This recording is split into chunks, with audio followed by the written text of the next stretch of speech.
Juggernaut, bitch! And here we go. It's the comic book bullies. Man, you come right out of a comic book. It's the comic book bullies. You will bow down before me! It's the comic book bullies. Now I am the master. It's the comic book bullies. It's the comic book bullies. Welcome back to the Comic Book Bullies with Nerdist New Bully. I'm your host, Leroy, a.k.a. Tits McGee. Shout out to Gomer. With my co-host. This is Eli, the teenage witch. There we go. Yep. And we're back with another episode. And yeah, Eli, good news. Nobody died. That is good news. I mean, it's weird for 2020. Well, no one we care about. Yeah. Nobody we care about, right? But that's a good news that nobody got maimed or injured, anything like that we know about that we give a shit about. So we can actually talk about some positive news to start off with. This might be like the first time in 2020 we start off with positive news. Yeah, let's say. But honestly, now that I think about it, this isn't even positive. Really? Yeah, because let's just go into it. And like I said, if you're listening, definitely like, share, subscribe, share the link out. We're going live, whatever you want to do. Jump into it. Build the audience. Yeah. Grow. So yeah, we're talking about Japan. Because Japan is always doing weird shit because it's Japan. So what have they done lately? So what they have done is remember what is that thing? I don't watch that shit. I remember we said we were never gonna talk about anime. And now we always talk about anime. Yeah. And then you keep watching anime movies and you keep going to see Dragon Ball Z and shit. I don't count Dragon Ball Z. It doesn't count. So yeah. So basically what I did right there, Mobile Suit Gundam or whatever the hell you want to call something like that. Yeah. So that is a thing. And apparently they've always had don't ask me to name the name of the city that carries this thing or whatever. But they actually they spent money to make it move now. So yeah, they're doing all kinds of cool shit over there. Like fetch and play dead and all this other crazy shit like this. Just like what the hell is going on, man? I mean, that's the world we live in now. That's 2020 for you. We got robots now. That's pretty fucking cool, I gotta admit. Yeah, I mean, it's cool, but do you think it's like a waste of money? Like, could they be using that money to, I don't know, cure for COVID or something? There's probably that thing's probably on some. You probably use that thing for top secret something. Like the amusement park is just a front. Right. Ooh, look, a killer robot. Like, no, that's a killer robot. Yeah, well, when the cameras aren't on, it's probably fighting robeasts and shit up in space. Right. That's what Space Force is. That's what, okay. Yeah, Japan won the Space Force race. They've already done it. Like we're playing catch up. Oh shit! No, maybe Trump is right about something. Let's not go there. Maybe Trump is really a superhero disguising himself as an asshole billionaire. Right? But maybe I guess he's a billionaire now. Oh, like any other billionaire, right? Oh yeah. So let's go ahead and jump into it. Eli, since we do our weekly Lovecraft country, like I said, it's country, not county. Yeah. You can do that. I watched it. Yeah. But I guess we can talk about it, just jump into it. So yeah, let's talk about Lovecraft Country, episode 7, I Am, period. And Eli, I'll let you start off. What you think about it? It was moving. It was a rather emotional episode, I thought. It wasn't my favorite. It was a little light on the horror, on the monsters and shit. Right. But I think it was more of an emotional ride, I think. We get into Hippolyta. She gets spoilers. Are we gonna spoil shit? Might as well. Fuck it. If you haven't watched it now, yes, this is the premise of the episode. Hippolyta, she's looking for the husband. What's his name? He died in Uncle George. I just call him Uncle George. The uncle, yes, the uncle. Yeah. When they were looking for Atticus's dad, right? Because Atticus lied about what happened to him. Yeah, he died in that whole magical spell thing. So Hippolyta, his wife, went to go search for him, find the ruins of the house. She's going on a quest. She ends up finding this observatory, the telescope or whatever. The Orbiting? Something, yeah. And she somehow opens up a portal to other dimensions or whatever, and she gets sucked in through the portal. Then it turns into a fucking Doctor Who episode. Right. She's got from different dimensions, and it's pretty much grants her whatever wish she wants or whatever she wants to be in life. Yeah. And it was interesting. We get to really get to the core of Hippolyta, because she's been kind of MIA since the beginning. So, yeah, we get a real emotional journey as she explores, basically her life, I guess, or the life that she wished she had. The life she wished she had, yeah. And what do you got to say? I'm kind of like collecting my thoughts. Yeah, this episode, it almost felt like filler, but I'm cool with it because we got to know about Hippolyta. Like I said, she was a background character for the most of the point, and then it turned around and do it, and we found out a lot about her that we didn't know. Like, she's basically a genius. She was doing like some MacGyver shit to get out of there, and I was like, okay, where did all this shit come from? She's highly intelligent, which we never knew about that before, but I guess we never even thought to ask the question about that she was highly intelligent with stuff she was doing to find her way out of that situation. Even how she was doing longitude, latitude to even find, Lovecraft Country to get there. And how she helped her husband, the uncle, plot out those maps, because remember they had the business of that travel agency where they showed, and she always wanted to go, but he wouldn't let her go. I'm just now realizing that. Yeah, the safe path.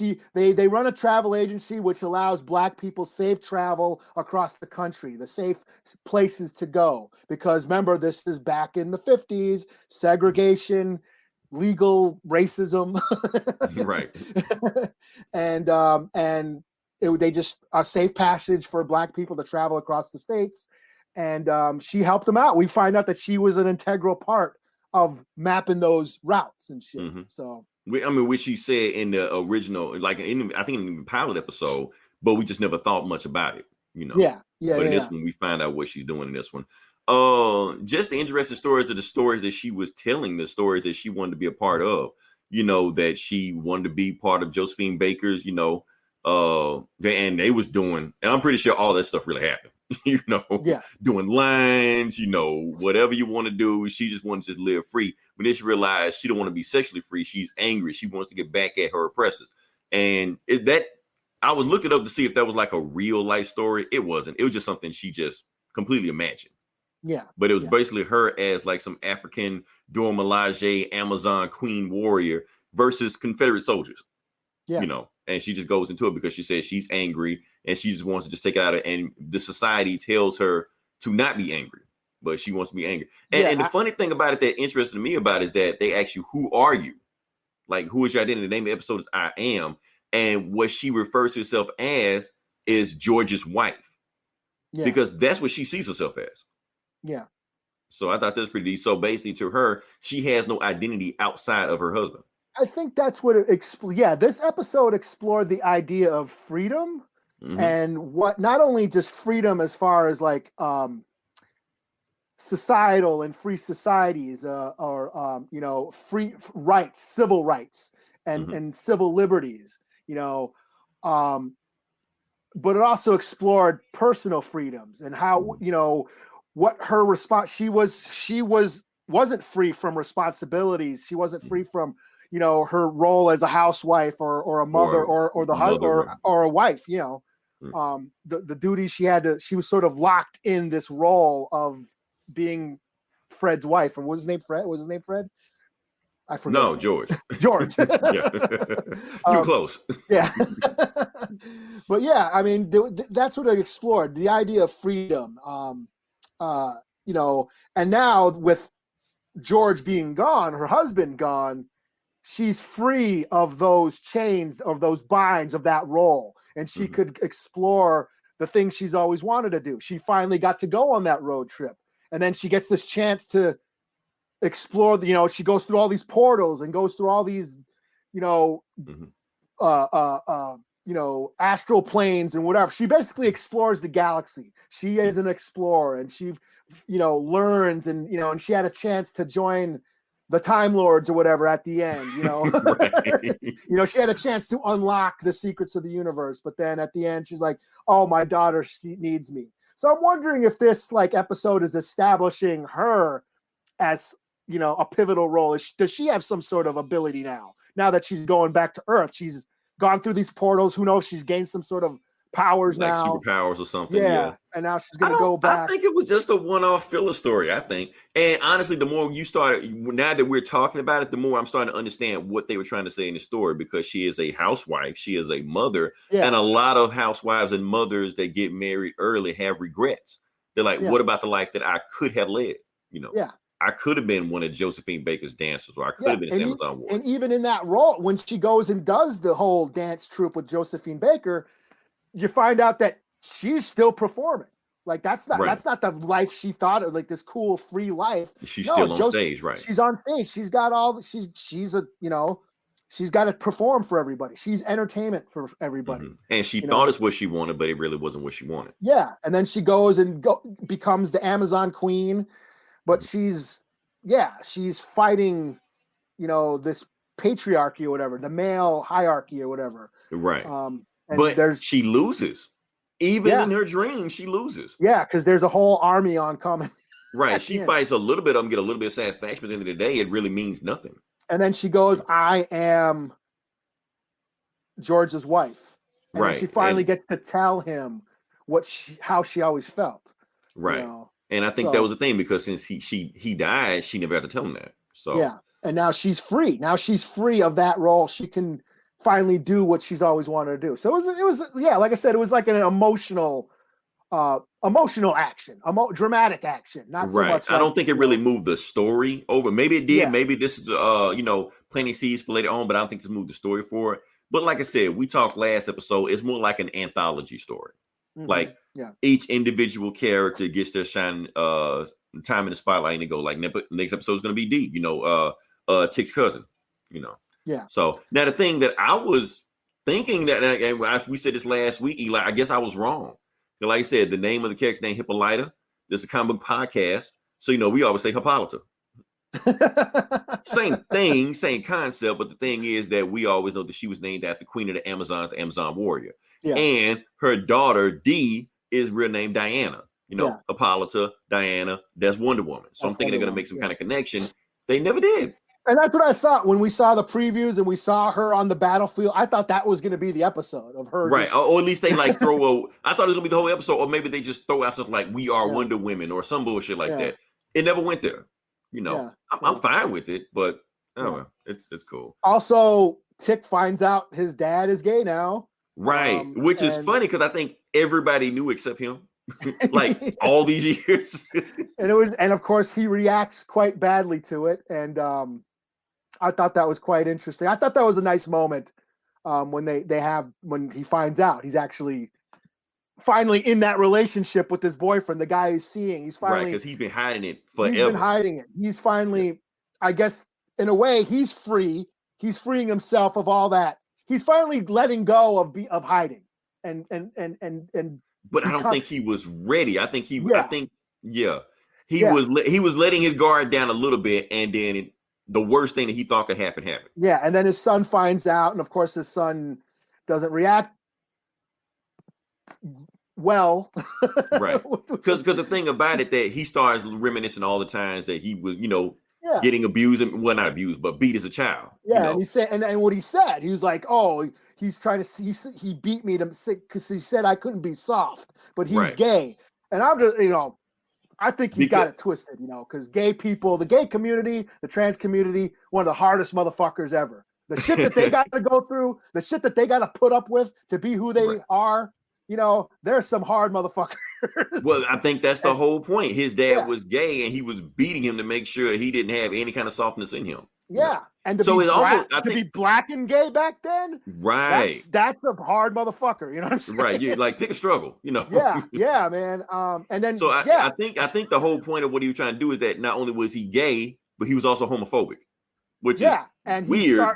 He's starting to come to terms with that, and he's starting to let go of that, and the freedom. And Tick, That's why I was like, thought it was funny. Like when Tick was like, "What the hell?" and he calls him the F word, and like you know, He's like, don't get like still your dad. You can't call me out my name. Like yeah, I still like, beat the hell out of you. You know, like Tick, what the fuck is your problem?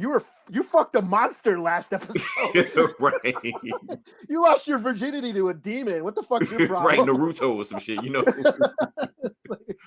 Oh man, Yeah. Let's go to the call. Let's see what we got. We got Iron Man 2000. Is HP Lovecraft? Okay. No. Well, there's Not rich white physically. people. Yeah, there's rich white people, rich racist white people, and so kinda. Yeah, but he's there in spirit, if that makes any sense. Yeah, anthologies are cool, interesting. Yeah, like I said, it's cool. I mean, people, but it's a through storyline. Like it's a thread that connects all these stories together. But each episode is more or less centering on one person and telling their particular story, which is I think pretty cool. Yeah. So, like I said, next episode is going to be about D. I do want to know this, Eli. At the end, Tick comes out of the portal and he has the Lovecraft Country book in his hand. Mm-hmm. So is that the book they were looking for? I don't know. Is it? Yeah, because he went through the portal too. Like, he went through the portal too, but we see nothing about what happened to him. Yeah, he just comes out with a book, with the Lovecraft Country book in his hand, written by George Freeman, which is his uncle. And then the dead cop has the little girl's comic book, right, by his body. You know, but didn't they leave the comic with them? Maybe I got to watch it again. I don't know. I get maybe she did bring. I thought like, oh, they left the cop. Now the cops are going to find this dead body and they're going to see this kid's comic book. They're going to trace it back to them. You know, where in the previews of the next episode they go after the girl. Yeah. So weird and shit. Like what Hippolyta said, my daughter needs me. So that which the only reason she came back because of the daughter. So. Yeah. So we'll see. Yeah. So that being said, moving on past it, we're going to stick with HBO and we're going to talk about HBO Max. And we're going to talk about a new show that they're producing, which is a spinoff of the Suicide Squad from James Gunn called The Peacemaker. Now, what is this show about? I think it's about, I don't really know. It's about a guy who shoot guns and shit. Let me see if I got a picture. Yeah, I do not know who he is. That's what he looks like. That's the guy John Cena is playing in the movie. So this is what John Cena looks like as Peacemaker in the Suicide Squad. Boom. So. Oh, I don't see it. I didn't see it. There's nothing there. It's that old invisible John Cena joke. Eventually that joke's gonna die. At this point, that joke's gonna die. At this point, it's like Chuck Norris jokes, you know. Waka waka waka. Oh man, a bomb on stage. Anyway, this is what he looks like. John Cena Peacemaker is gonna be Suicide Squad. So I guess this is indication that he lives in Suicide Squad, maybe. Perhaps. Rumor is the male lead going to be convoluted. The Convoluted Kane, the Conqueror character. Yes, he's going to be in Ant-Man 3, but the going rumor is that he's supposed to be Kane the Conqueror, but no confirmation has been on that yet, but that's what it seemed like it's going. Yeah. Who knows? He could be Puck or somebody. Right. Who knows? I still think it'll be Black Goliath. You know, that's just me. Yeah. So what are we talking about? Peacemaker. Now, so Peacemaker is going to be produced by James Gunn and some other guys that I don't know about. So this is the movie they're coming out with. It's going to be on HBO Max. It's going to be coming after Suicide Squad. So yeah, they're going all in on this one. Maybe it's a prequel before everything happened. He gets shot in like the first 5 minutes of it. Or maybe they're going to make this a thing. We don't know. So overall, but it was one thing I did want to talk about this. Peacemaker is actually the inspiration for the comedian on Watchmen. I did not know that. Yeah, because like I said, the Peacemaker, and I'll go back to the ugly ass picture again. He is not that one. That'll be later on. So yeah, like I said, he is a Charleston character. And when Alan Moore was making Watchmen, he was trying to take all the Charleston characters, which that's right. Yeah, they bought, like DC bought him in '85. He's like, I'm going to take all these characters and fuck them up, make them all. And DC's like, no, we have plans. So make your own characters and fuck them up. So he took each Charleston character, like Blue Beetle. What's the guy's name? The No Face guy. The Question. Oh, The Question. Yeah. Yeah, The Question. Rorschach, all those guys like that. And he made his own versions of it and Peacemaker. And just made them the Watchmen. So yeah. So really, everything you're doing to see the comedian doing, just replace that with John Cena. So yeah, there you go. What else we got? I love that theme song. Not even gonna lie. Now more casting news we got going on. Let's talk about Aldis Hodge is going to be Hawkman in Black Adam, which is going to be the new Rock movie that's going to be coming out. Like I said, they teased that he was going to be in it. They teased that basically the JSA was going to be in it. And Hawkman is going to be the leader of the JSA. But they didn't announce who was going to be in it, so they finally announced. And it was funny. They told an Instagram post of how it was. Aldis thought that he said, "Oh, this is Dwayne Johnson." No, you're not Dwayne Johnson. Fuck you for playing on my phone. And it turns out it really was Dwayne Johnson telling him that he got the role. Let's see what we got. Fuck his Peacemaker, the whole character, pacifist, who will use forms of violence of peace, pretty much like a comedic character, kind of like Ultimate Captain America. All the same thing. Assholes that shoot people. Yeah. Thank you, 2000 Man Reborn. So Aldis Hodge playing as Hawkman. And as you would expect, Eli, people are pissed. As they would be, because this is what Hawkman looks in the comics. Yeah. Which doesn't look like Aldis Hodge. Because the thing is, Hawkman has always been a white man in the comics. From Egypt, yeah. From Egypt. That's the thing I was going to get about right there. So people are saying it's lazy. People are saying it's lazy casting. Why you always changing our characters? So the problem isn't that they cast a black guy from a country from Africa. Right? How dare you? You know. What the so the problem is, so the problem is SJWs and shit. Right, because we're the woke snowflakes and shit. We're the woke. Because the thing is, Hawkman has a bunch of origins. And one of the origins is that he comes from he comes from Egypt. He is Prince Khufu, a pharaoh, which is a real pharaoh back in Egypt. And I know everybody thinks that this is what Egyptians look like. Yes, that's what they look like now. or Liz Taylor. Or Liz Taylor, right. This man Cleopatra. So that's what they look like. But no, Egyptians didn't look like that. And here's the thing. When they wrote Hawkman back in the 1940s like that, and when they had the origin of Prince Khufu, this is what Prince Khufu looked like back then in the 1940s. Yeah. So let's just say that the people that made the comics back in the 40s weren't like historians. So you want to get mad that they're making Hawkman a black man. But the question you should be asking, the question you should be upset about, is that why is Hawkman a white man to begin with? Like I said, he was a Egyptian pharaoh. And before, Greece and whoever else you want to say, colonized, or conquer, or invaded, whatever. Right. Or whatever you want to call it, they were black. They were black people in Africa. Yeah, it was. And Egypt is in Africa. Look on a map, motherfucker. Right. I know. No matter how much science fiction want to tell you that aliens built pyramids and the Sphinx, no, black people made all that shit. I'm sorry. Yeah. That look at history. And this makes sense if he's in a Black Adam movie. Right. Who was also from Egypt. He was Egyptian. Yeah. Yeah. Right. This makes sense. Right. So, and plus, it's not even really that big of a deal because one of Hawkman's powers, like I said, it's a zillion different origins of Hawkman, but one of his powers is that he can reincarnate. So he dies back when he was Prince Khufu. Yeah. He reincarnates. And the thing is, he can reincarnate as anybody. He can be anybody. Well, what was it the DC? Was it Legends or Hawk Woman was or Hawk Girl was on? Right, but they didn't start that. That was actually like way before. That was like back in like the 90s. So that's Hawk Girl right there. Hawk Girl has been black in the comics at least since either the 90s or the 2000s. She was black on the show. And she was black on the show also. Yeah. Because like I said, they're body hoppers. They can become anybody. And they were reincarnated. Yeah. Was it the Flash or who was that? Was it or Supergirl? It was what when I was watching those CW shows. I remember way back in 2012. Yeah, damn, almost 10 years ago. Right. Let's see what you got. Apparently, people are raging over this. Why Hawkman isn't kind of D. Oh, Hawkman is below D list. Yeah, he's like, okay, look, I am a hardcore DC. I'm about as hardcore DC fan as you can probably run into. That can make coherent sentences as much as I can. And I tell you this, Hawkman is one of the most confusing comic book characters of all time. I can name you 4 origins of his that they've rebooted off the top of my head. And it's more than that. One, like I said, he's an Egyptian pharaoh that got reincarnated, blah, blah, blah, and all this shit like that. 2, he is an alien from the planet Thanagar. That has a space cop that's just a whole planet of just hawk people that just go around just saving shit and just get stranded on Earth, and that's it. 3, he's an Egyptian. No, I'm sorry. He's an archaeologist that was, studying Egyptian stuff and stuff like that. But it turns out he was just studying himself because he was reincarnated, And the fourth one, he was a fucking angel from heaven.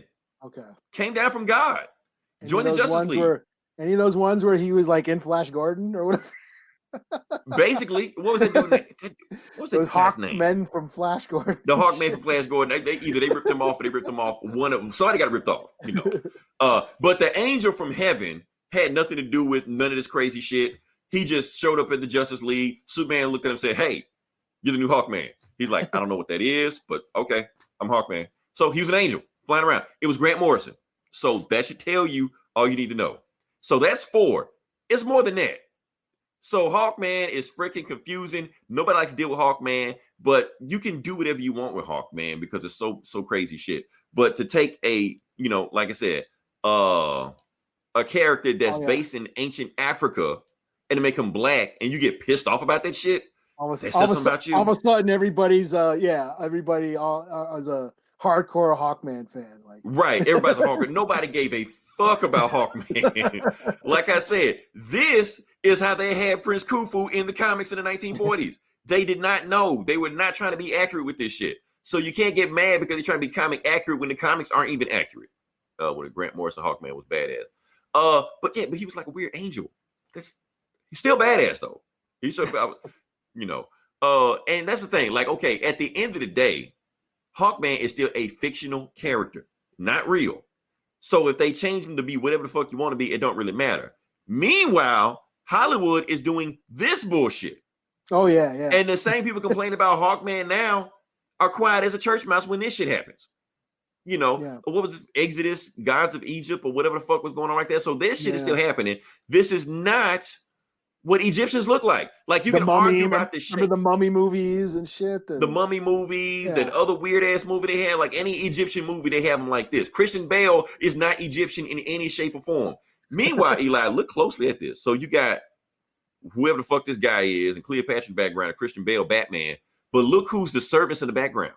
Oh yeah. So they're accurate. They're historically accurate with the slaves. But with everybody else, they didn't even want to take. Weren't they Jewish people who were the slaves back then? Right, but like I said, the people that made this shit, they don't care. They just do whatever the fuck they want. So that's all I'm saying. So yes, you want the comics to be accurate, but the people that made the comics don't really know what the fuck they're doing. So don't be mad at one thing and then let another thing go by. If you're gonna be mad, be consistent. Mm-hmm.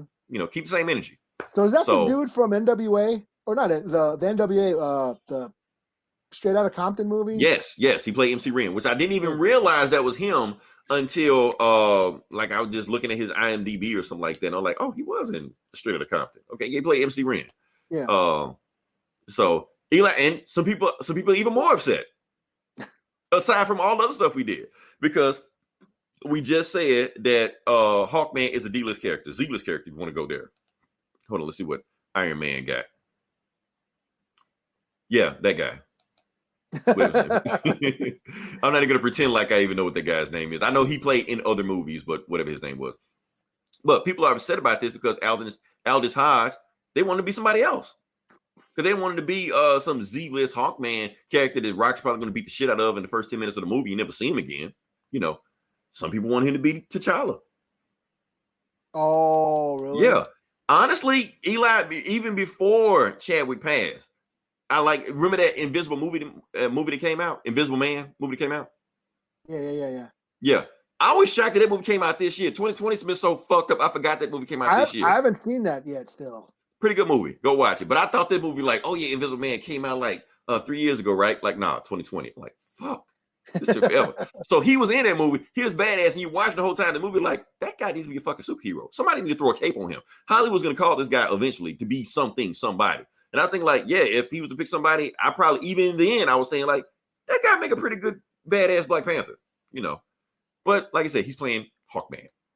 So I don't know. We can talk shit about Z-list superheroes all day. Hell, Black Panther was a Z-list superhero at one time. Shit, Iron Man was. No one gave a shit about Iron Man. Iron Man. Hell, Star-Lord is one of the biggest things right now. Nobody gave a. Star-Lord was in Infinity Gauntlet in the 90s. just in the background, and nobody knew who the fuck he was. Yeah. Like he's just there. Shit, Ant-Man. I don't know. They're Right. making an Ant-Man 3. Why? But okay. They ex Stan Lee. What was the worst character you ever invented? He was like, without a doubt, Ant-Man. I don't know what the fuck I was thinking when I made that shit. Yeah. And now they're on a third movie where he's fighting Kang the Conqueror. Like, what the fuck, Yeah. man? Anyway, moving past that. Now there was so much shit that happened last week. We had to cut some topics, but this topic I think we both want to talk about. And this topic is that Marvel has another TV show coming out besides what was that shit? Scarlet Witch, WandaVision, what the fuck? WandaVision and Falcon and Winter Soldier and all that shit. So they got another one coming out. Like I said, that's all coming on Disney Plus, but this one's coming out on Hulu, and it's called Helstrom. Now, even though I put Marvel's Helstrom on there, when you watch the trailer, you watch any promotion on there, Marvel is nowhere to be seen on this shit. okay, yeah. They want to make sure that their name is not associated with Helstrom at all. Eli, did you see the trailer? I did, yeah. What you think? Looked all right. I mean, It sucked, yeah. yeah. I mean, I'm not. It looked like Supernatural or Buffy the Vampire. It looks like a TV, spooky TV show. Honestly, it just like low budget, sucked. Just like let's just throw some shit out there. It's like Lucifer was successful. Let's just do our own shit, Yeah, it looks like a Constantine. It looks like I mean, I would just much rather see a Ghost Rider show. It looks like a Gotham. You know what I mean? Like No, it's not even Gotham. You know what it looks like? Pennyworth. Yeah, but that's what I'm saying. They made a fucking Alfred Pennyworth TV show. The Batman show without Batman. That's what This is the Ghost Rider show without Ghost Rider. You know, you really don't have money. You just couldn't corner the bishop. But is this like the whole, like the Loeb, and this is like the last show he was doing, like that whole other, like the same companies that did. I don't think so. I think was it? I think this was the last. I think that's why it's on Hulu, because it's the last part of that group of shows that made Daredevil and Luke Cage and all those Defender shows. Like this was supposed to be like a Midnight Suns series. There was that because weren't they supposed to make the Robbie Reyes Ghost Rider show? They announced it, but I think they canceled it. Yeah, now that none of that shit's getting done now. Right, and I think this is like this was the last. This is like the only one they were doing, and they were going to introduce Robbie Reyes is Ghost Rider and who knows what else, but they were trying to build another, the Doctor Strange horror Ghost Rider Blade and all that shit. The Midnight Suns universe. The Dark and for Siders. What we're talking about, like I said, Helstrom is a Marvel comic, but it wasn't called Helstrom. It was called the Son of Satan. Yeah, which is probably why Marvel took their name off this property, because people are going to start researching the Son of Satan and see what he can do. Yeah, Damien Helstrom, that's his name. He is the son of Satan. That's his powers, Basically like Lucifer, but like the son of Lucifer. And he was part of the Midnight Suns with Ghost Rider and Blade and let me set the background to this, because the reason this happened, because like I said, I don't know how much you guys know about comic book history, but there was this book called The Seduction of the Innocent, which fucked everything up back in the 50s. Yeah. And what they did is that they banned any kind of horror comics, occult comics, anything like that. That's why it was just nothing but just superhero shit from like the 1950s to like the 1970s. Like it was nothing comics but code, yes. The comics code. The comics code wouldn't approve anything other than like fluffy superhero shit. But in the 70s, they lifted it a little bit. They were like, okay, we're gonna let you do horror shit again. We'll let you do late cold monster movies. You can bring it back. And so when Marvel got that green light, they went ape shit. That's when you got Werewolf by Night. That's when you got the Son of Satan. That's when you got Blade. That's when you got Tomb of Dracula. That's when you got Frankenstein. That's when you got Man Thing. Morbius, the living vampire. Morbius, the living vampire. Like Marvel just went nuts in the 70s. Like, oh, we could do this now? Okay. And then they did like the eerie and creepy and Conan comics, but they were in magazine form, so they didn't count as a comic book because they were magazine size. Right. So they got to rewrite it any way they can, Yeah. So Kevin Feige hates Jeff Lowe. Oh yeah, he hates his guts. Cancel for person racing against Asian people. Fuck off, Feige rebooting all this Asian shit. Yeah. Him and Perlmutter. Fuck Perlmutter too. Yeah, because I think Jeff Lowe, like the Ninja in Daredevil, was gonna get a bigger role. But he was like, I don't want that Asian to get a bigger role. So he's like, fuck him. Yeah, he said something about, I heard he said some shit. Like so let's think about that. So Helstrom. It's too bad the guy who wrote Teen Wolf and Commando. Right. So, like I said, looks like shit. I don't care. like I said, I'd much rather just see a Ghost Rider I'm show. sorry. If you expect, that's why I was asking you. Like, if you expect us to review this shit, I don't care. No, I don't care. I'd want, yeah, like I said, I know that, yeah, he's part, like, that was my shit back in like high school. Yeah. The whole Midnight Suns, Ghost Rider, Danny Ketch and Johnny Blaze, and all their fighting Lilith and the Dark Hole book and all that shit. You know, that was my shit. So I was like, oh, that's kind of cool. And then when I heard they were doing the Ghost Rider another show, Marvel property did it on Hulu, Runaways. I actually did get back and watch Runaways. It was watchable. That's all I say. Now, Cloak and Dagger, fuck that show. Yeah, I didn't watch that. I didn't watch any of that shit. You know, I didn't watch Runaways. I can tolerate some of it, but yeah, when it goes that far, like Cloak and Dagger was like straight teen drama. That's what it was. So, oh man, we flying through this shit. Let's go to the Vidja Gang section. Now, Eli, this is very important news that people are fucking up right now. I gotta let them know. This is urgent message going on right now. Now, I know everybody is out there pre-ordering Xboxes and PlayStation, even though you can't get them and trying to order them possible. But when the Xbox finally went on pre-order this week, people were fucking up because they were buying the wrong Xbox. Okay. Now, the thing about the Xbox, they got the Xbox Series X and they got the Xbox Series S. And last year, they had the Xbox One.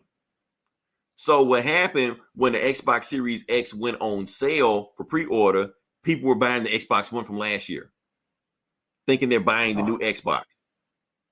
So people, please read what you're buying. And you got those soccer moms out here. They think everything. My mom thinks everything is an Xbox. Nintendo Switch, PlayStation 5, it's an Xbox, Yeah. So mom just going on, just seeing Amazon see Xbox, and it's like number 5 in sales. She's just gonna click in and speak. Now, this where Xbox, I blame Xbox, Microsoft, and I blame Amazon for this. Because Xbox, they did cancel these, but they didn't request to bring them back. So Amazon's just selling through any Xbox Ones they have left. But really, this shit should have been off the shelves. This shit should have not been in the search bar. Like, if I want to search for an Xbox, it should not be an old ass Xbox pop up. I want the new shit. But people don't know any better. That's just where we live in. That being said, anything else? No, that's it. That being said, can we move on to the next part of the podcast? Yeah. Yeah. Okay. Like I said, this is the comic books where we the comic bullies where we talk about comic books. We're flying tonight. But yeah, I thought we had more topics than that, but we didn't. So, but honestly, I think this shit gonna take pretty long anyway. So I thought you were gonna go longer about the whole Egypt thing, but okay. I thought it was too, but when I looked at it, I'm like, no, that's all the points I had. So yeah, I had I'm finished. Yeah. So yeah, Eli, I'm gonna let you go first on whatever book you want to do. You're doing Maestro? We'll flip a coin, but because I got like 4 books, man. And you said how many did you read? Fuck it. Let me go first. Let me get set up. Get that X-Men shit out the way.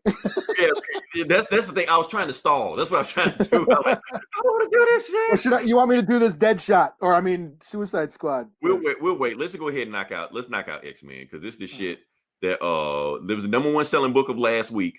So we know it's the shit that everybody wants to see. So because it's X-Men. And this is the book that everybody's been looking for. This is 10 of Swords. Not X of Swords. Oh, not 10 of Swords. Not Kiss of Swords.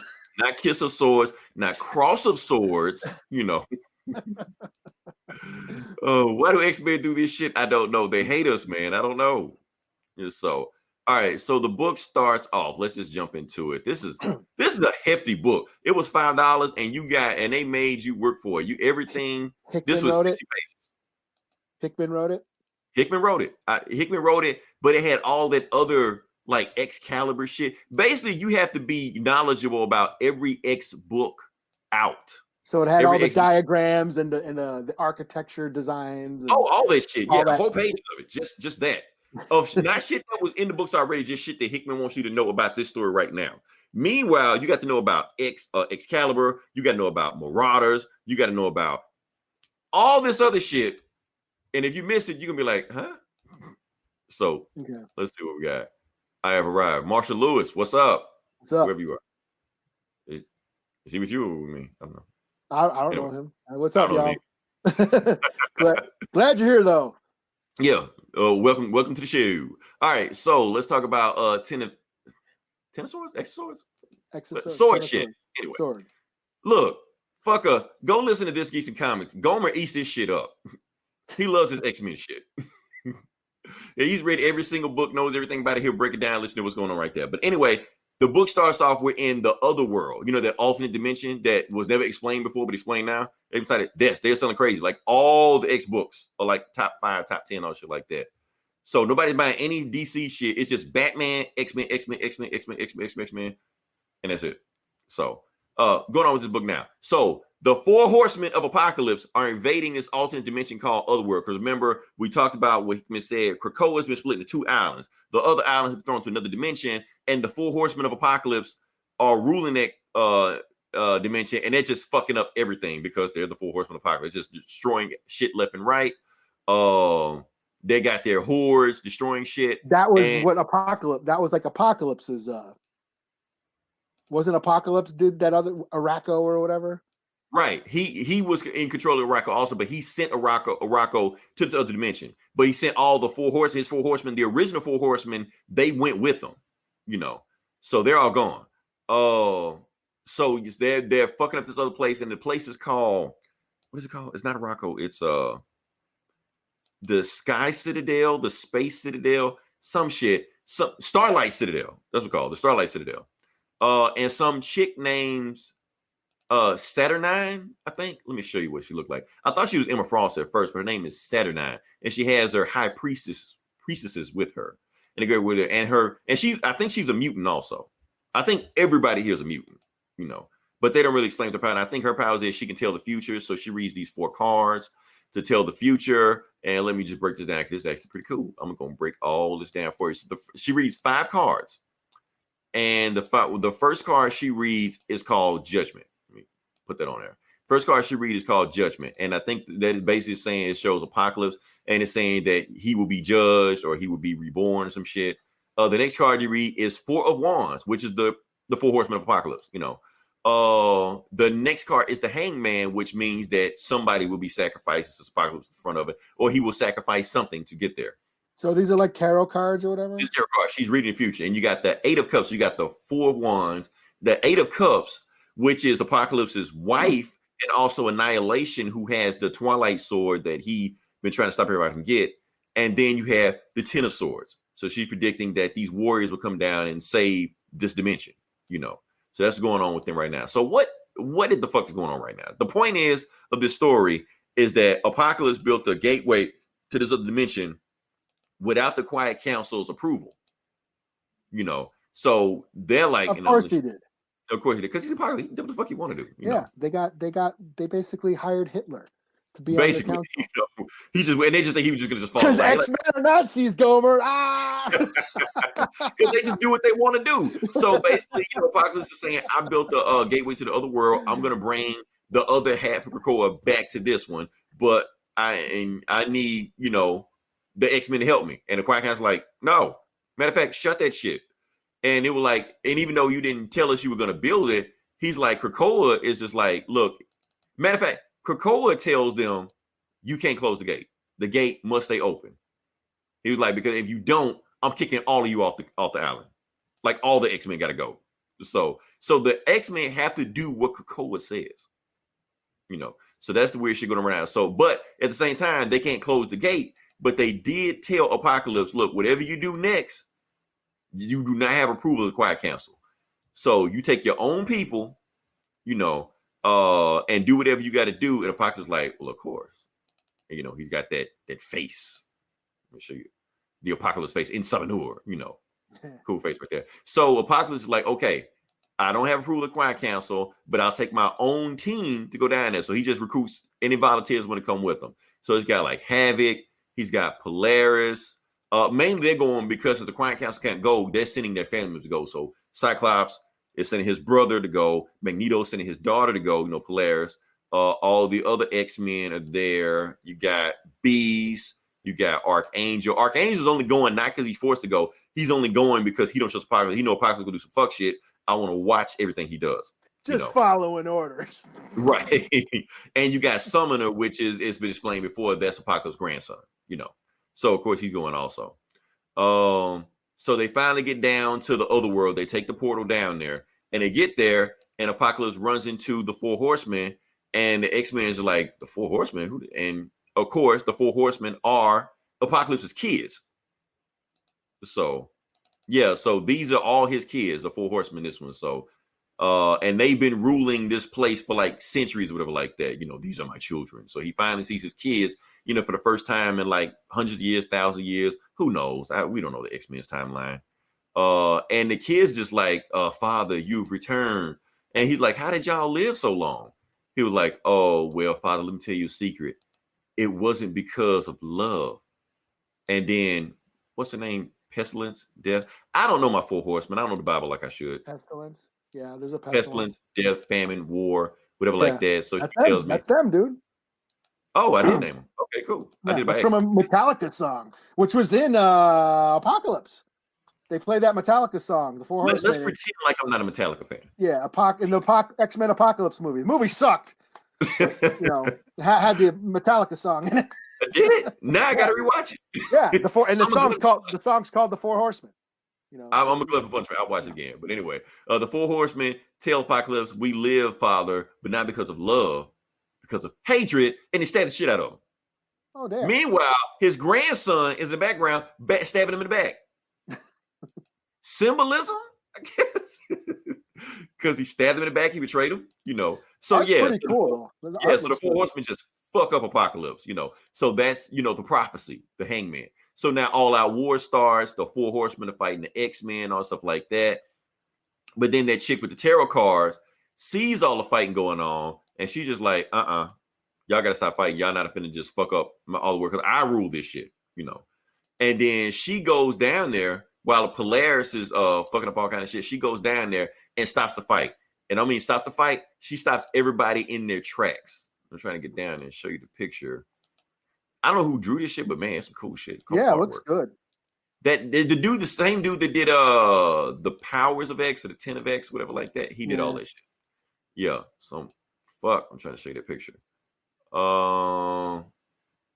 This one. Yeah. So she stops the fight in everybody's tracks. Nobody can go anywhere because she has the power to like freeze time. So they stop like in midair. Nobody can do anything. And then this is what she says. She tells everybody, oh, since you're the Four Horsemen of Apocalypse, so since you're saying you rule that you're part of the nation, so y'all gonna stop fighting and y'all gonna handle this like diplomats. And she's basically saying, so you're gonna do trial by combat. Yeah, we're gonna do trial by combat. And I'm gonna send one of my Four Horsemen to fight one of your emissaries to stop us from going to Krakoa, because they're basically the Four Horsemen are headed to Krakoa to conquer Krakoa. And she's just like, okay, yeah, I have my warriors right here, X-Men. Like she don't even know the X-Men. She's just like, y'all gonna fight for me, Okay. So she picks like who did she pick? Polaris. She picked Polaris, and they choose their weapons of choice, and basically the weapons of choices are Swords, the 10 of swords, right? Okay. So she names all the swords. So basically, how the fight starts, that they have to name all the swords. Let me see if I can name them all. I can name them all, but I'm not. Some of this shit I remember, some of this shit I don't. Let's see. It's the Twilight Blade, which we had, the Red Sword of War, the Colony, the Seducer. Never heard of that one. The Muramasa, which is that shit that always show up in Wolverine comics. The Sword of Might, the God Killer, Warlock, the Soul Sword, Skybreaker, and whatever that weird sword that Magic always has. Oh, okay. Yeah. Yeah, that one too. So basically the point is they have to get they're going to meet back in 3 days. You have to collect all the swords, and when you collect the swords, we're going to have a fight to the death. Whoever wins, that's who gets the nation. If the Four Horsemen win, they get Krakoa. If the X-Men win, they get the Araco, the other half of the thing. So that's basically what the 10 of Swords is about. Oh, but there's a stinger ending. The stinger ending is that Cyclops is doing all some other bullshit going on, and they find this base that they get, and they activate it, and the base they activate is the sword base, like the Aegis of Sword. So apparently it's been gone, because the thing is the rights have been tied up with Fox all the time, so they couldn't use sword. Now they have Fox rights back, they can use sword again. So and there's going to be a tie-in book with sword coming in. So yeah, 10 of Swords, whatever. A lot of shit, a lot of breakdown, a lot of hefty words, and I didn't even get into all the notes that Hickman had with this shit also. Oh, and this is part 1 of 22. Holy shit! Right. Is I this didn't tell you that part. is this bi-weekly or how long is this going? I think it's like weekly, and I think it's gonna be like 7 because it's gonna be in all the X books. Oh, It's gonna great. just So this is go. gonna be like you're gonna be talking about this shit next week. Yeah, it depends. Or I might Yeah, just listen to this comments. I'm not doing like the House of X shit with you. We're Remember not- I did that? I said I'll read it if you do. I'm not doing it this time. like 1 of 22, and as much as shit, and it looks like it's gonna get crazy and crazy and crazy because I was with you with Empire, and then Empire was simple. This shit is like, what the fuck, man? Tarot cards? What the hell? The more extreme sent in the middle of the X-Men become, the more feel like future set up for Avengers versus X-Men sequel. It's coming. Like I said, they already fought the Fantastic Four once, kicked their ass. So yeah. But overall, I give the book a 3.5 out of 5. The art was gorgeous. The story was meaty, if I can say that. There's a lot they throw in there in this story. And it just got me on board, just like, oh shit, I'm just gonna have this. Like, it's cool. A bunch of swords. Okay. But basically it boils down to they fighting for the other half of the core. That's what it boils down to. And they got to fight to the death with swords. That's the rule. It's the rules of the game they're fighting. But yeah, that's what I got. So what you got next? Should I do Immortal She-Hulk? Yeah, next step out. Boom. Okay. Want to see it? Because I've been meaning to get this, but I knew you were gonna read it, so I didn't bother. Okay. Immortal She-Hulk. This is Al Ewing, sort of expanding on what's going on in Immortal Hulk. This is the 3 deaths of hold on, get that up, get it out of a guided view so I can see this shit. Oh, whoops. Yeah. So the 3 deaths of Jennifer Walters. So we are finding out that, in Al Ewing's Immortal Hulk series, there's a place called the Green Door. The Green Door, the Green Hell, the place below all.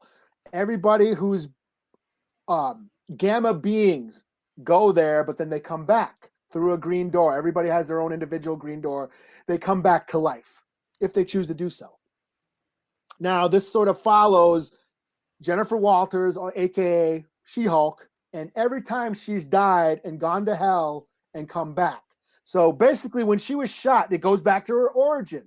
When she was shot by the mob, she went to, Green Hell, and then of course Bruce Banner did the blood transfusion, turned her into She-Hulk. She came back. The thing is, she doesn't remember Green Hell. Every time she dies, she doesn't remember going to Green Hell. And then it talks about the time during Civil War II when she died, when Thanos killed her. Mm-hmm. And so she went to hell again. Well, see, here's the thing. You're saying it, but all these times they were originally stories of she was in a coma, Yeah. But I guess they're saying, nah, she died. She died. She went to Green Hell. And the second time, what happened the second time that's when she met Brian Banner, Bruce's dad. And that's when he explains to her about, this isn't hell. This is the place below. Hell is actually nice compared to this place. This is the Green Hell for Hulk beings. The source of all rage is this place, the Green Hell, the place below all. And he explains about the green door. She goes back. The thing is, she doesn't really remember every time she comes back. So, she knows she can't die. So she has a conversation with Wolverine. She's like, hey, man, you've died and came back a bunch of times. How do you deal with it? And he's like, oh, I get drunk and I keep, working, which, and we know what Wolverine's work is. It's killing motherfuckers.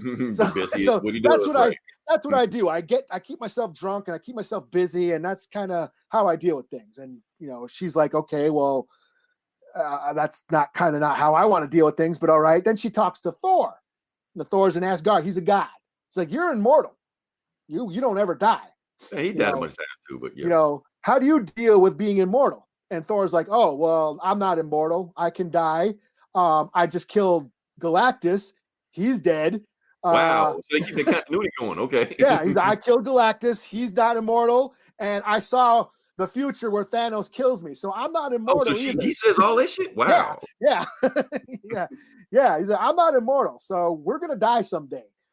She's like, okay, well, that's not what I wanted to hear either. So then it talks about when she goes and gets killed by the Katati in Empire. Right. That's what I was waiting on. Okay. Yeah. Yeah. So she goes down to hell, green hell. You know, she died. The Katati killer. She goes down to hell. There she meets the leader, and the leader says, "Hey, yeah, we can't die. You know, we'll keep. In the end, it's just going to be us in the end." And she's like, "Okay, so it's basically all the Hulks versus you. Well, we're just going to be beating the shit out of you and for eternity." Then she's not worried. He's like, "Oh, but you don't know. I know about the green door." He explains about the green doors, and then he talks about the red doors, which I mentioned in the last Immortal Hulk. The red door, if you go through, you're dead. But what they reveal in this one, the leader is the one turning everybody's green doors into red doors. Whoa. Yeah. Yeah. He explains it right here. He's like, yeah. So if you go through, you can either stay here or you can go back through the red door. But if you die, you're dead. You're not coming back. So Hulks can die. So Hulks can die if they go through the red door. So she comes back to life and she's like, okay, I can't die. And that's where it ends. You know, she's sort of in her bed. Goes through the red door?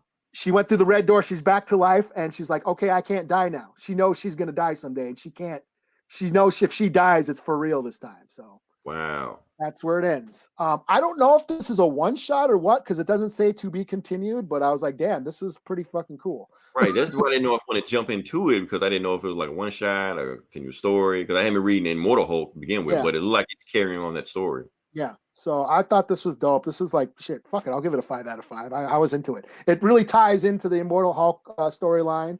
And then it just sounds like he's referring to all these other stories in the continuity, you know, all these other old stories, you know. So, you heard it here on Comic Book Bullies first. A She-Hulk book gets a 5 out of 5. That's right. Your move, atheist. Yeah, you male pussies who were offended by that. Comic Book Bullies. Oh, the She-Hulk, her tits are small. Oh. Oh shit. Okay, what do we got next? Let me knock out an easy one. Juggernaut #1. Okay. I didn't tell you I was reading this one, but I was like, fuck it. I was curious, like, why not Juggernaut? Okay. So Juggernaut, if you haven't been keeping up with him, which I haven't, I don't know what the fuck going on. He works for Damage Control now. And all he does is just, I did not know that. Yeah, tear down buildings and shit. That's all he does. That makes sense. Yeah, because he's just a big smashing dude. So yeah, he just goes around, tear down buildings, shit like that. He tears down one building and actually gets the building, you know, the tenants fight back. You know, they attack him. And one person is even strong enough to actually like stop him from even moving. You know, like, wait, I'm the Juggernaut, bitch. He didn't say that, but I'm like, why didn't you say that? You know, holy shit balls, holy shit balls. The Juggernaut. So, and then it's just saying like what Juggernaut's been up to the last time. Last time we left him, he was stuck in limbo, and he had to give up his old suit of armor in order to escape limbo, because you have to give up something you love or whatever that shit they say. You know, but somehow he got another suit of armor, which is another story they'll explain later on. I don't have time for that one. But anyway, he goes back fucking up more buildings and shit like that. And while he's fucking up the buildings, at first he's thinking that they're hitting him with some kind of like a levitation beam, but it's not that. It's some kind of kinetic energy stealing momentum thing that they're hitting him with. So whatever it does, it stops motion. You know, so, and he's like, so it must be some kind of mutant in here, right? And it turns out that it's not a mutant, it's some girl. The girl is named D-Cell. She's been getting a big buzz right now. We have a new black superhero. We don't know she's gonna die at the end or whatever. They're gonna make a book and no one's gonna buy it. Right, basically what it is. Look at we're making new characters, you know. But anyway, her name is D-Cell. That's what we call her name. The whole book is basically her and Juggernaut becoming friends. That ain't electricity, right? She's not electricity this time, you know. Maybe she got Hawk wings this time. That's gonna be a thing now. We got Falcon, we got Hawkman now. That's a new thing. Oh man. So she hits Juggernaut with her deceleration beam, which is supposed to just stop everything still. But like I said, he's the Juggernaut, bitch. So he keeps on walking to her. She's like, how is he doing that? You know, so whatever. Something happens, the building collapses on it, she gets hurt, whatever like that. Not Goliath, fuck his name. Juggernaut takes her to a hospital. They become friends, they talk, they meet up, she takes some selfies with him, stuff like that. And she's like, why don't you become a hero? He's like, I'm not a hero. That's not my thing. I don't do that shit the other guys do. You're like, well, you should. and then she shows the picture. Matter of fact, the first thing you do is do a hero is you can stop this guy, and it's the Hulk. Oh shit. To be continued. So No let's see shit. if they In show what? In Juggernaut 2? in Juggernaut #2. Yeah, that's the cover of next issue. So the cool shit is gonna happen in the next book, not this one. That's how they get you. Yeah, overall, Juggernaut becomes best friends with a teenage black chick that's not a mutant, that got power some other kind of way. That's not electricity powers. Not electricity power. Not yet. She will probably get them later on. Yeah, I have hidden powers, you know. So yeah, so overall, 3 out of 5. It was kind of a wasted book. Juggernaut face the Hulk again. I don't even know if I want to see that shit again. We've seen it so many times. But let's go to the callers. Let's see what we got. There's a lot of Mythos reinvention in Marvel right now. Is cool, which I'm cool with. You know, Juggernaut and Friends is nice. Yeah. Juggernaut and Friends. That's a cartoon, man. That sounds like a cartoon. Juggernaut and Friends. Yeah. Shoot, what we got next? Well, I got like 2 or 3 more books. Are you doing Maestro? Because I got like 2. Yeah, okay. I'll do Maestro. I'll do Maestro. Okay, so then I'll do Suicide Squad then. Yeah, you can do Suicide Squad because after that, that'll be all the books I have. But yeah, you can do. So what are you doing first? Suicide Squad. I'll do Suicide Squad. Cool. Let me get you set up. Okay. I did read this one.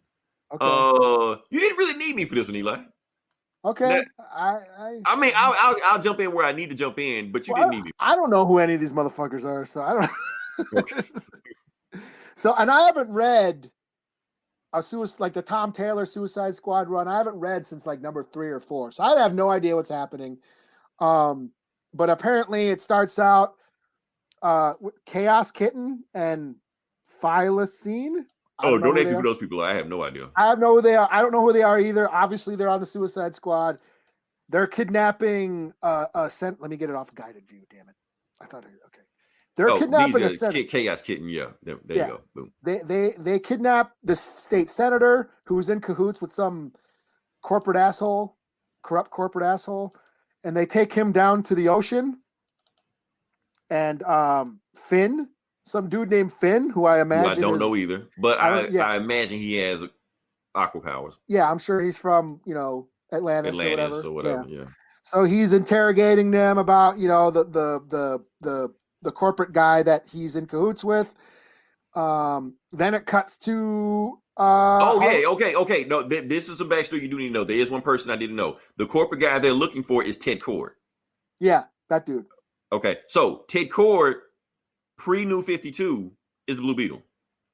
Oh, really? Yeah, that's the guy that Maxwell Lord shot in the head. But like I said, they rebooted him.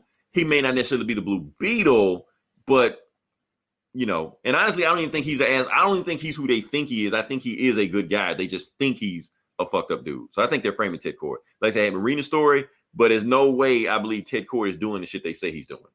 Because Ted Kord. Yeah. All right. Well, yeah, he's doing shit. I don't know. He's corrupt, whatever. So then we go to Harley Quinn and Deadshot, and they're having a conversation about this is, I guess, their last mission. Mm-hmm. And I guess Deadshot is out after this. Because it's supposed to be a 5-year mission. After you get, you're out. Yeah, it's his last, and they're kind of hey, but then for some reason, Deadshot's daughter is there. And she's shooting birds. And her dog, dog shot. Okay. And so there's just like kind of a touching moment between Deadshot and his daughter. Shooting animals, that how serial killers start off. Yeah. And he's basically telling, hey, you can't be shooting things, man. And she's like, well, you shoot people for a living. He's like, yeah, but I don't want you to turn out the way like I did. I want you a better life for you, And they said, okay, well, if I can't shoot anything, then you can't shoot anything either. And he kind of makes her pinky swear, okay, I will not kill anybody ever again, Mm-hmm. Even though they have a last mission to go kill somebody. They got their last mission to go kill this guy. So they go, they got this billionaire corporate dude has got his own island, has got his own city he's building. They gotta infiltrate it. They use what's the guy's name? Tiger Man? Zebra Man. Remember that was the guy that got his dick bit off. Yeah, you said it was his dick. Yeah, Zebra Man. Stripes. He's got stripes. Anyways, he can somehow put a orb around people, a protective force field. I don't know around his people. powers. I just know he got half a dick. That's all I know. For those who know what we talking about, go listen to like our old podcast. You know, Yeah, our episode. Reggie Rorschach from Doomsday Clock. I guess. Right. Like, yeah. Leroy theorizes that he got his dick bit off. Which the creators of that book neither confirmed nor denied. Because I asked them, they responded. Yeah, hey man, did his dick get bit off? Like, I'll never tell. So, anyways, they sneak onto the island by going underwater in this like protective force field orb that Zebra Man can somehow make, I guess. And they fight their way through the city and up to the skyscraper. And they sees them coming the whole time. Yeah. And then they get to the fucking they get to the billionaire guy, and then there's Superman. Superman's there. Yep. Yeah. He's like, hey, okay, guys, I'll take it from here. Right. You guys did good, but I'll take it from here. And Harley, I know what Harley said was pretty funny. She's like, damn it, our job is to kill that guy, and you're taking the cathartic release, that comes from completing an assassination mission. You're taking that away from us. And then what's this big chick's name? I forget her name. Now that I don't know. I want to say it's Knockout, but don't quote me on it because they never give a name on it. Osita. She's like a new character. I guess she's related to Bane or something. Huh? She's like, okay. Yeah, she's like related to Bane. She's this big, giant Puerto Rican broad. And she like goes up to Superman and is like, right, like put a finger in his face and shit. Yeah. Like, it's like he's gonna destroy a country. This guy needs to die. You Justice League, you're just gonna like throw him into jail or whatever. He's gonna escape and he's gonna do all this shit over again. You Justice League folks, superheroes are no worse than the government or no. You know what? And that government. was actually a good point she was making. Yeah, like the superheroes, all they do is just maintain status quo. So these asshole billionaires, y'all keeping them in power. Yeah, and I thought that was dope. Right. Like you're doing their job for them. Yeah. So they finally said, stand down. And so they all the Suicide Squad. Superman, the Dickless. I'm sorry. DC Black Label, the Dickless Wonder. Yeah, they could show that. They can show right, it's Black Label. So yeah. They showed Batman's dick, so they can show. Well, they bleeped it out, Zebras. But he didn't have a dick, so now you can just show like, hey, this what Zebras happened. half dick, Right. It could be all like, yeah, fuck you. I ain't got no dick. This is big fucking balls, man. Fuck you. Right. Oh man, that would be disturbing. So anyways, all the Suicide Squad storm out, like, okay, but then Deadshot's like, hey man, can I ask you a favor? My daughter looks up to you, and I'm trying to like, I'm this is my last mission. I'm free after this. And he's like, oh, congratulations. I know you got, Superman's like telling him, I know you guys did some questionable things, but you did some good too, so, okay. And Deadshot's like, all right, can you sign an autograph for my daughter, And so Superman's like, sure, I would. I'll do that. So he signs the autograph, and then Deadshot looks at it and is like, I knew it. I never told you my daughter's name. Right, but he wrote his daughter's name on the thing. Yeah, to Zoe, whatever, love Superman or whatever. And then, so he's looking at the magazine. All of a sudden, pow! Deadshot gets shot right in the chest. Yeah, it almost looked like a heat vision laser, but it was a bullet. Yeah. Yeah, and then he looks up, and Superman is actually Black Mask. Yeah. Black Mask has somehow disguised himself to be Superman. I don't know how. Everybody has to take technology. Yeah, He just guys. Yeah. Yeah. So he was pretending to be Superman, and because the crash window, they realized that the crash was done by somebody. That window was crashed already, so this whole thing was staged, right? Yeah, like if Superman broke through this glass, there would have been glass on the inside. There's no glass here, so I knew it. I knew this was a whole setup. And then Black Mask is like, "Yep, it was." And then he shoots Deadshot in the head, and Deadshot goes flying out the window along with the cord. Yeah, yeah. And then it says, "To be continued," or next. Deadshot, shot dead. Bang. Who did someone? Did his daughter? Oh, when he's like earlier on in the comic when Deadshot's like, yeah, I can't kill anybody on this mission. He's like, okay, maim shot or whatever. Right. I can't kill him, but I can shoot somebody. I just can't kill him. Yeah. They call him maim shot. So yeah, I thought that was pretty funny. Yeah, like I said, it's Tom Taylor. We should have been reading this shit. Yeah, I mean, Taylor. it was pretty cool. I didn't like. I haven't been keeping up, but dropping in and seeing this, it was entertaining. I give it a 4 out of 5. You know. Only thing is that no reason to keep going because all those books that DC said they were going to cancel, that's one of them. Yeah. Actually, no. I think it was only the last 11 issues anyway. Yeah, I know this series is coming to an end somehow. So yeah, because only like 2 issues left. Not anyway, much left in this. Yeah. So. But and honestly, I thought he died already anyway. When you said Deadshot died, like I thought he was already dead. What was that one? There was a Batman story where Batman disguised himself as Deadshot, went into Arkham. I think he snuck into Arkham as Deadshot, and then whoever shot Deadshot in the head, like brains flew out of the back of his head, and you thought he was dead, and it turns out it was Batman in the Deadshot suit, and he had like blood, a squib or something in the back. Prep time. Yeah. He had a squib in the back, so it made it look like he was getting shot in the head. I don't know. Well, no Deadshot in film, no Deadshot in comics. Synergy. Right. No, but he's gonna be in that video game. Oh yeah. Yes, Kill the Justice League. So, but he's white though. No, he's black in the video game. Oh, that's right. He is white. Yeah, he's black in the video game. Yeah. Okay, but he was white in Arkham. In Arkham, which is supposed to be in the same universe, but they want you to forget that shit. Pepperidge Farms remembers. What book we got next? I guess we do Maestro. Yeah, you can do Maestro. All right, let's do Maestro. I hate I had to take this away from you. I know you wanted to do this one, but no, you know this universe more than I do. So okay. Yeah. All right. So this is Maestro number 2.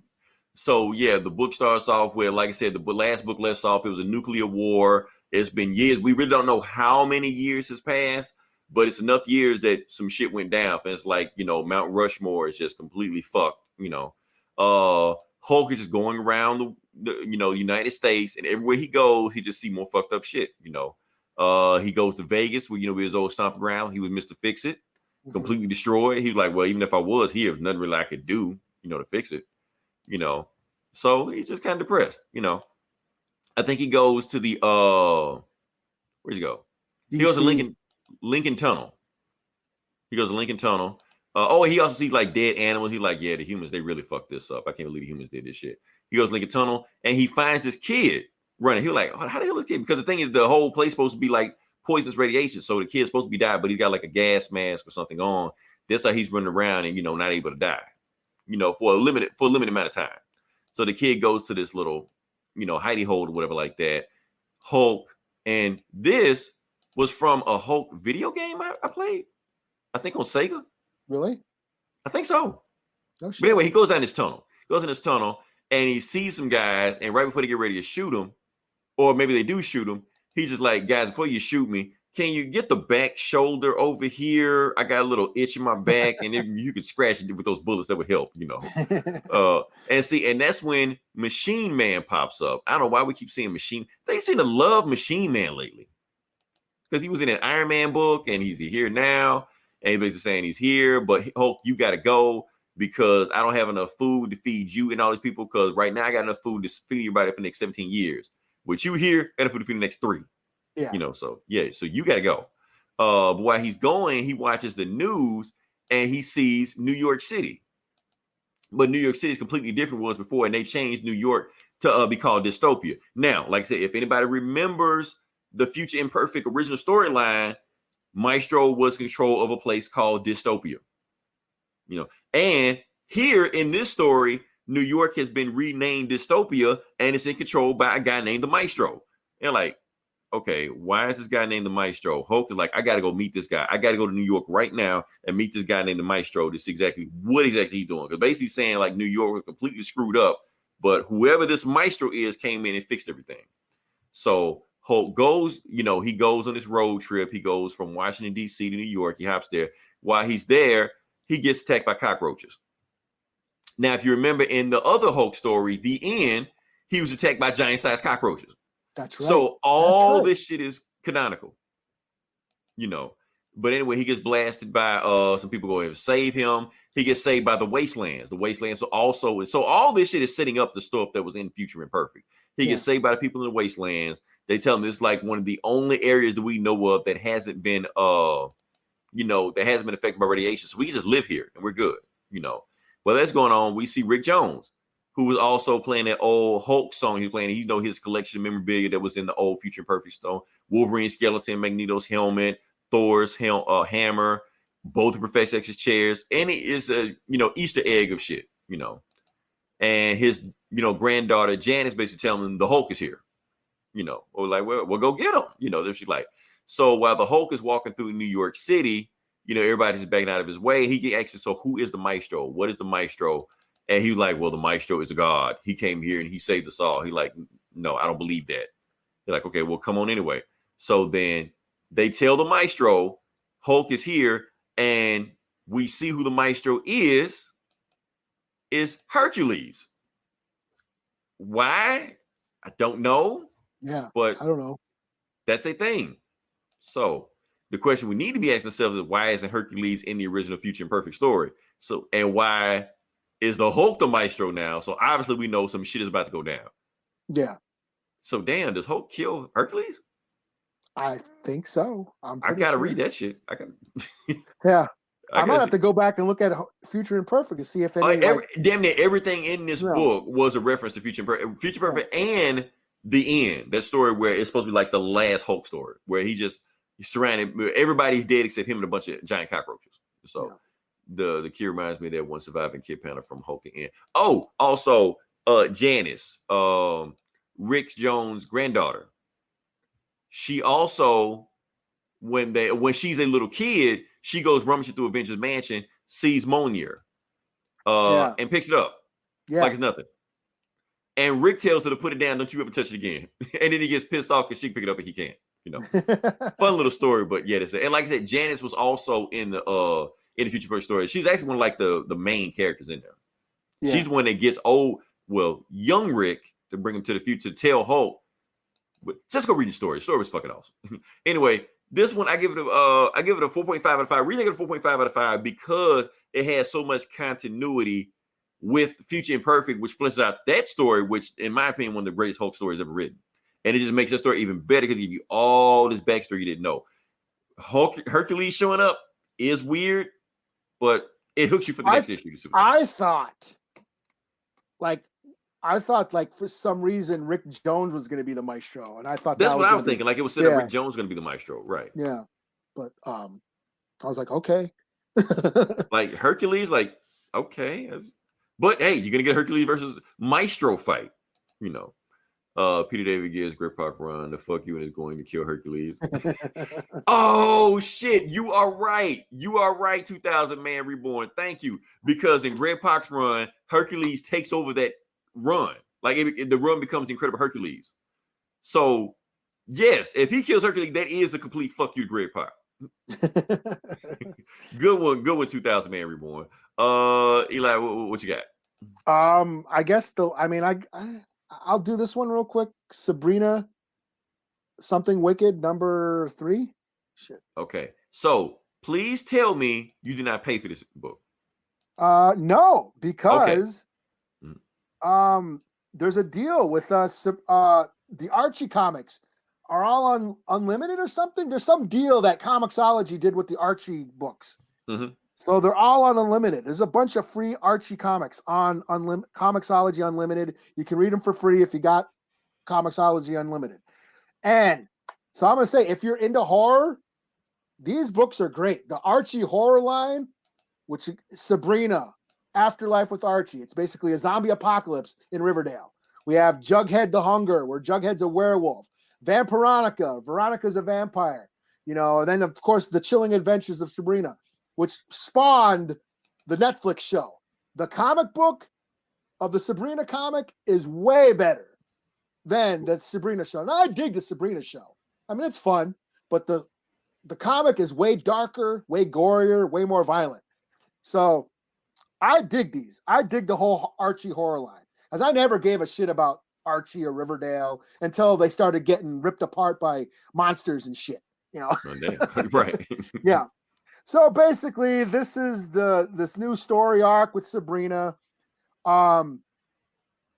It's something wicked. There's some sort of serial killer with supernatural powers killing people in Greendale. They can somehow Riverdale. suck out. Greendale No, this is community. Greendale is where Sabrina lives. Oh, okay. Riverdale is where Archie lives. Oh, okay. Learn something. So this is a different town. Yeah. So this serial killer is somehow sucking out people's souls, and Sabrina's investigating. She's trying to find out who it is. That some sort of magic. She's trying to trace spells back to where it's, where there's spells are being cast. She's also, it's kind of like a Spider-Man book where she's juggling all this shit. She's in high school. She's got, her, in this issue, her and Harvey, her boyfriend, break up, but then this other dude has the hots for her, so she kind of has the hots for him. So there's like a love triangle going on, and on top of that, there's some serial killer doing some shit that she's trying to solve. So it's like the whole adolescence juggling all this stuff while trying to be a hero, or in this case, a witch, and solve this, these murders, these serial murders, and it's fun. It turns out that the guy that she's seeing, his sister, they've been turning into Wendigos. You got So that's Wendigos? another- Okay. Yeah, and like real Wendigos, not like the furry gerbils in the Marvel universe, the Yetis. That, Right. That's the thing with Marvel. Marvel always takes some native story, some creature from native stories, and fucks them up. Like Right. like the Yeti, or the Wendigo. They turned the Wendigo into some furry gerbil. They turned Inchecula, which is like a snake demon, into a giant worm. It looks stupid, So that's my big. But in this, they actually look like Wendigos with the deer skull head and the antlers and shit. So they've been turning into them, and she's trying to like solve that spell. So that's another thing she's been doing. The thing is her boyfriend, or the guy that she's seeing, that she has the hots for, doesn't know that he's turning into a Wendigo. So that's all going on. So it's just basically teen drama with magic and serial killers with superpowers. Pretty fun. I give it a 4 out of 5. Like I said, I'm into these Archie horror books, and yeah. So now that they're free, like Afterlife with Archie is free if you got Comixology. Jughead the Hunger is probably my favorite, where Jughead is a werewolf, and it's gory. Like he rips motherfuckers apart. It's bloody. It's gory. There's dismemberments. Betty's a werewolf hunter and trying to kill him and shit. So basically like an alternate universe. Yeah. Okay. Yeah. I've been digging these Archie horror books. So if you're into horror, check them out. Like I said, they're all free on Comixology right now. So check it out. So I give it Sabrina, Something Wicked #3, 4 out of 5. Okay. All right. One more thing we've got to talk about. On all the Marvel books, they have a dedication Chadwick Boseman on every Marvel book this month. Well, this week. Rest in Power, Chadwick Boseman, 1976 to 2020. So that's pretty cool. Also, we get a chance to show like they made like a mural to him also that in Disney World. Okay, yeah. Or I Disney saw World, that, Disneyland. yeah. I don't have it right there. Before we go, let's see what you got here. Really hard agree. game when they stared to get. Yeah. Really fucked about horror supernatural. Yeah, that I never gave a shit about Archie or Riverdale or any of that shit until Yeah, because you threw me for a loop when you started saying Archie comics, and you're like, okay, I never cared. But it's hard, like real hard. Like I said, it's not like cheesy. I mean, it's a little cheesy and stuff, but it's gory. Like they go all out. Like they're ripping people. Like Jughead the Hunger is ripping people apart. It's pretty cool. So yeah. Cool. All right, and no more books. But Eli, can I do a last piece of news that I just want to stick at the end of the podcast? I didn't want to stick it at the beginning because I didn't want to run people off. But this is like some local shit that's going on right now. So Eli, do you know who Deion Sanders is? Yeah. Okay. Football. No. Football? Yes, the football player. Yeah. Yeah. Okay, so I don't know if you heard the news or anything like that, but Deion Sanders has got the coaching job to Jackson State University. Okay. Yeah, and I live in Jackson. So you're gonna go try out? Yeah. I was in a band for a reason, you know. So I could play that. But I just think it's just pretty awesome, man. Like I said, we don't get a whole lot of things in Mississippi. So the fact that, you know, Deion Sanders like in the city right now, you know, and like it's not only is he in the city, like he's partaking in the city life. Like for instance, he's at M-Bar right now. There's a club, a local bar and grill club that's in Jax right now. That I think I went there for like my birthday party or something like that. He's just hanging around and stuff. So I think it's pretty awesome. He's looking for houses down here. I'm pretty sure he's not going to live in Jackson. He's going to be like in, you know, the outer areas of Jackson because, you know, it's too city area down here. Hold on, before we get there, let's see what 2000. You remember that weird fucking story where they decided to turn 2 white people? Yeah, we talked about that. Yeah, the Demon Bear. That was in the Demon Bear saga. We reviewed that. Yeah, and the white people got punished by turning into natives. Right, we were like, what is that? And the land gets more corrupt by becoming white or something. I was like, okay, Chris, your white guilt is showing. We get it, you know. Yeah. But anyway, what I was talking about this, like I said, he wants everybody to call him Coach Primetime. But I don't think he knows that in Jackson, Primetime is a male stripper that has successful business here. So I don't know. So maybe he got celebrity strippers down there, huh? Right. That's like the only positive thing we get down here, you know, a strippers. So maybe he need to call himself something else. I don't know, like that. But yeah, like I said, that's all we got. If you listen this long, definitely like, share, and subscribe. We have other podcasts. Like I said, we completely butchered Ten of Swords. We probably butchered the name of it. So that's why you're gonna right, you didn't even read it. So definitely listen to Gomer's This Geeks and Comics, where he's just gonna just break that shit down because he read all that shit and knows some shit I missed. So whatever. We're coming with some new stuff next week. Maybe we have some, you know, I might just finally watch The Boys next week. Oh yeah, we're gonna talk about The Boys. So we haven't talked about The Boys yet. Yeah. So we'll get on that one. And you know, like some more books come out. Like I said, October. Maybe I have a PS5 by then. I don't know. We'll see where it goes. Until then, this is Leroy. Oh, well, before we go, shout out to my boss. Oh yeah, I don't know if he listens to this right now, listen to it later on, but yeah, shout out to my boss for taking a picture with his whole family, Noah, and the paraphernalia. We're gonna start promoting the prime time talking about reinvented. Yes, he's appropriating. So that's what's going on right now. Much respect, my boss, his family. Yeah, not just to my boss, also 2000 Man Reborn. Also Gabe, he shows up. Whoever else listens. I know we're missing a bunch of people also. Yeah. Thank y'all for listening and tuning in. Yeah, we didn't know people actually listen to this shit. Yeah. I remember like last time we listened, had 2 people. Now we got 6. So listen to us talk all this shit. You know, right, just crazy spread the word. Yeah, spread the word. You know, people get pissed off about it, and we're gonna start promoting the paraphernalia and the swag that we got. Like I said, he's got this shirt. Eli got a hoodie. You know, I need to get some stuff, and we're gonna start promoting that a little bit more. So if you want to help us out, buy that shit. Yeah, you know. We got swag. We got swag. Yeah. Right. Until then, this is Leroy. This is Eli. We talk to you guys next week. Same bullet time, same bullet channel. Well, all right. Yeah. You know, ever since I turned pro in 1989, when I signed the dotted line, it was strange. Those things changed for the better and for the worse. So I called my mama and she said, baby, must be the money. Yeah. Must be the money. It's got to be, because I got people wanna be my friend. People I never knew. People I never thought about associating with. I don't know what it is. Talk to me. Check it out. Diamond relax with gators on my feet. I got some pepper every day after Halloween. My hair is done, my fingernails too. 6 buttons down and I don't know what to do. Must be the money. Must be the money. It's turning them on. Must be the money. Must be the money. You know I can't go wrong. Must be the money. Must be the money. That keeps me looking cold. Must be the money. Must be the money. Got me rolling on the straw. Limousine, in first class I fly.